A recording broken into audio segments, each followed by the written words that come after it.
And welcome back, everybody. Happy to be back with you doing a part two today on a very interesting podcast that you absolutely have to go back and check out if you haven't seen it. It's called Princes of Light. Getting into Masonry. We've done a lot on this on Unslaved, some very, very good work. I think this will also dovetail from last week's episode. If you haven't caught it, getting into Islamo-communism, some absolutely crucial information in there. And just so everybody knows, we've put tons of resources and links underneath that episode and all the other episodes as well. No doubt it'll be the same for this one. So that you can go and research it all for yourself and follow up on all these different themes that we bring up. So I'm excited to get back into this one. Princes of Light 2, Michael. Wow. Where to begin? The Gaonim, the Galli? What are we talking about here? Right. Well, it does lead on from last week because in our description, again, there's so many points. It's just unbelievable how many points there are, but and points of entry, really. I think that the symbolism, again, we looked at the symbolism then, and it gave us an immediate insight without words, that there's this fascistic, communistic symbolism in regards to Palestinians and Islam in general. And then there's the rhetoric, which wasn't there one time. And then after 1948, 1950, 1960, you start getting it. And this is again replete. So we looked at and then in Princes of Light before that, we did look at the whole concept of the capital G for Gaonim, and the idea that in the history of the Jews, it's so much more complicated. And the more and more you look into these so-called tribes, their so-called history, you find that there's been so much in the way of myth-mongering. And the more you try to grasp the meanings of these terms, the more they kind of slip away. We already said that turns out that Israel is a title. First, it was a patronym. Jacob, son of Abraham. Who the hell is Abraham? Abraham's father has the very fascinating name of Terah, and he was a commander in the army. We found that the word David means commander, nobility, commander, leader. Solomon also means the same thing when you go back into the original Egyptian. And then there's all this contamination because there's the original meaning of a thing, like Hebrew, that was Iberu, and then it spirals down. And then also there's just a normal contamination of terms as phonetically a different race or tribe picks them up and can't pronounce it, like the Scythian Zetak or Zetak becomes Sutek, becomes Set, becomes Seth, right? All of these alliterations and changes, Jew, Judah, Judea,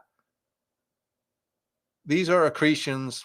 These are because there's a change. Ayud, Yahud, Jehud. J wasn't even used in the Celtic, but so Y and I often are interchangeable. It just, the amount of, and then we have this, in Princes of Light, we saw the capital G. Well, in Hebrew, that's Gimel. And in Greek, of course, it's Gamma. Now, Gamel is the third letter, alpha, beta, gamma, and you have Aleph, Beth, Gimel. And the symbol for Gimel, the letter G, was a camel. So when you're looking at something like, just talking here about symbolism, Camel cigarettes, that's a big fat capital G, right, to a scholar of Hebrew. I think even there's pyramids on the back of the pack. I'm not that sure, but I know there's palm trees, there's a camel, and I think there's even some pyramids in the distance. So Gamel, in an Egyptian setting or with pyramidical type buildings, and we know that pyramidical type buildings weren't just found in Egypt. They're found these conical. Ralph Ellis will tell you all about how many conical buildings, the Parthian connection and all of that. But just back to the simple etymology. So if you were to type into a search engine, Hebrew letter Gimel, it wouldn't look like RG, right? It would look like a Hebrew letter. I actually can't remember what it looks like. But whatever it looks like, it's not our English G or the Greek G. But as history moved on and transliteration, it was picked up by the Greeks and the Romans, and then also we're dealing with English translations. So this is the case across the board. But it is Hebrew, and that's Iberu, and Iberu was not a race at all. It was a caste, of which some Israelites, some Jews, some Hyksos, and all, you can have anybody being a member of that caste, but the caste is actually Aryan. So, and the Israelites, as I pointed out in other work, is from Iasaite or Isaite, not Israelite, Issa, Iasaite,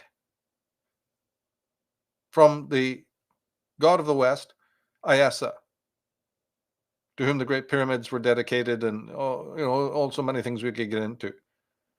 So these terms start to evaporate when you use normal meanings, and you try to come at it with the way that the conventions. It's the same with the word Jew and Levite and all the rest of it, and that could take you, study Cohenite. We said Zadokite, and we went into the story of the Sadducees, because that's a word that also isn't completely correct. God knows who translated that and how I got it to be Sadducee.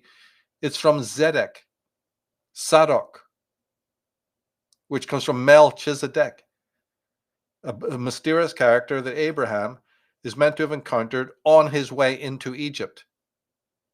Take away the myth-mongering, and you find out that no, it was Abraham meeting with Akhenaten, because Melchizedek is a pseudonym for the Pharaoh Akhenaten.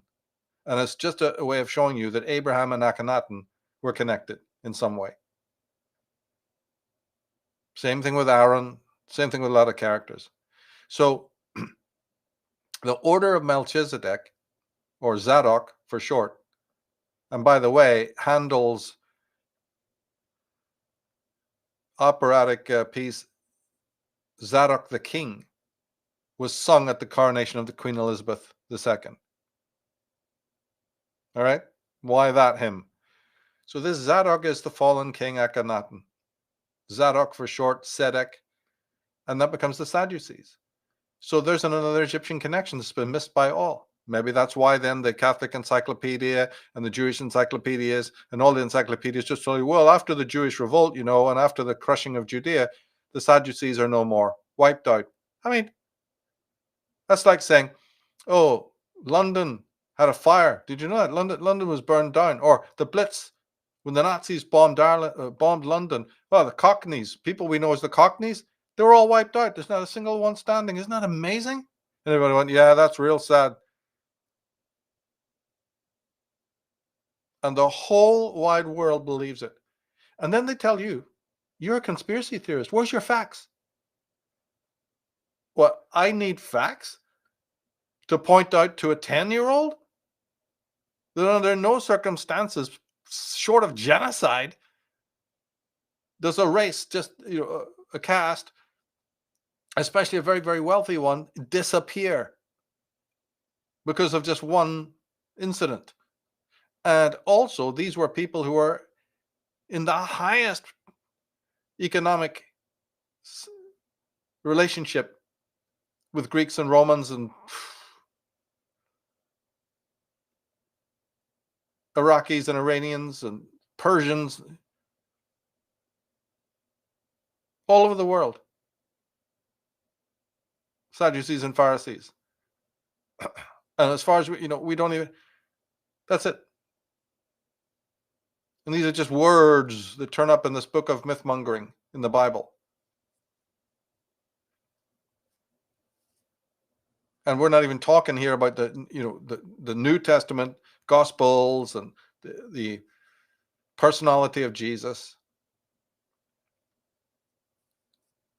But in Masonry, the Princes of Light were the Gaonim who came west after a certain point of time and reformed themselves as the Gaonim.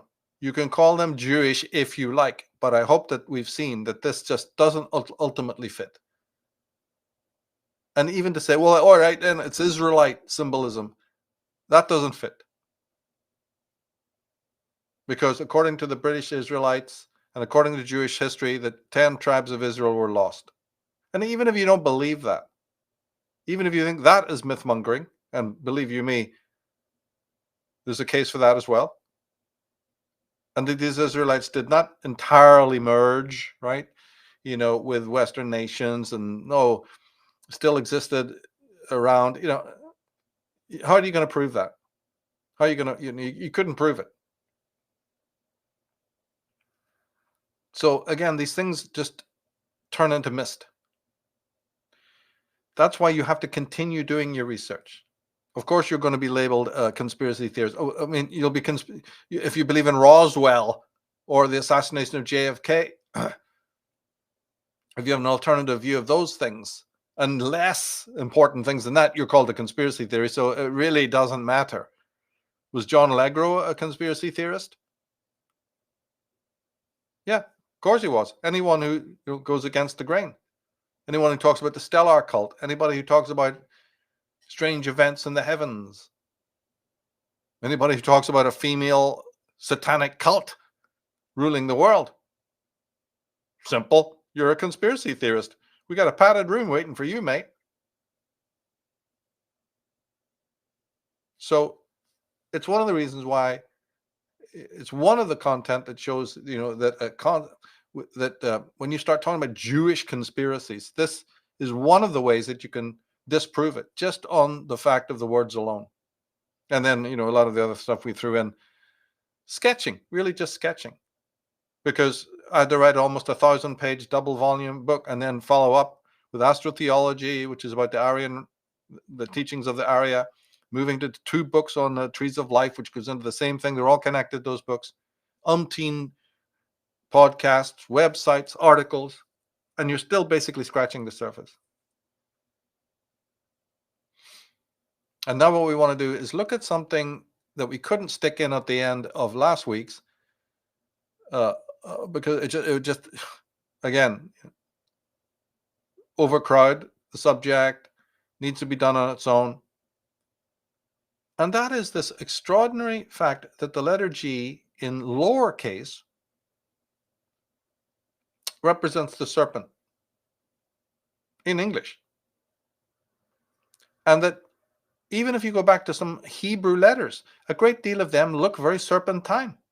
Gamel is one of them.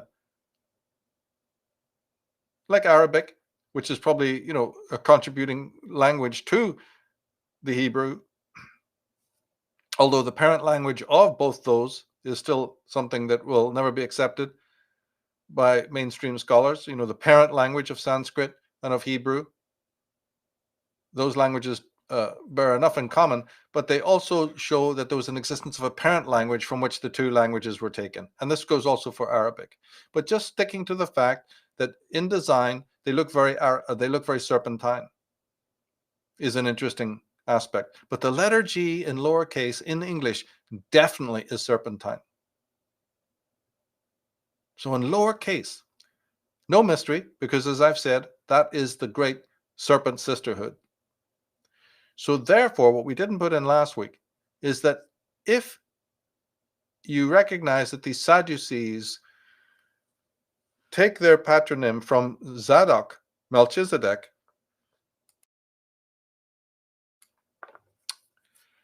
and you hold to my thesis that after Akhenaten himself died, it was his daughter who took over the reins of the Atenist Setians and set up a cult to rival other cults, other female cults, much older than hers. Well, then that's what we're talking about. A serpent sisterhood, very, very antique. But it was Mark II was created by Akhenaten's daughter. He had 6 daughters,